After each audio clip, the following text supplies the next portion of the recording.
ఈ లోకములో మనం బ్రతికే మన జీవితము చాలా చిక్కుముళ్ళు ఉంటాయి. మన చుట్టూ చాలామంది ఉంటారు. ప్రతిరోజు మనకు ఎవరితో ఒకరితో మనసాయసం ఉంటుంది. కానీ నువ్వు వాడు చెడ్డోడైనా మంచోడైనా నువ్వేం చేయాలి? నువ్వు మంచిదానివైతే, మంచివాడవైతే, నీ మనసు మంచిదైతే ప్రేమించు. ఏం చేయి? ప్రేమించు. నువ్వు దేవుని బిడ్డవైతే ప్రేమించు.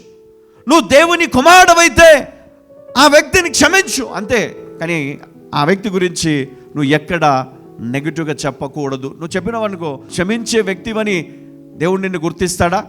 దేవదూతలు గుర్తిస్తారా? నువ్వు బ్లాక్ అయిపోయినావు కదా.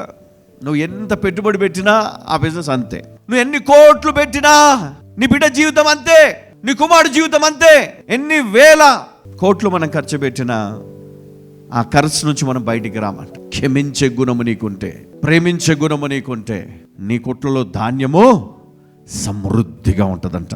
నువ్వు తిని మిగిలిన తర్వాత కూడా అనేకులు తిని కడుపు నింపుకునే కృప దేవుడిస్తాడంట వారి బిడ్డలకు. హల్లెలూయా, హల్లెలూయా.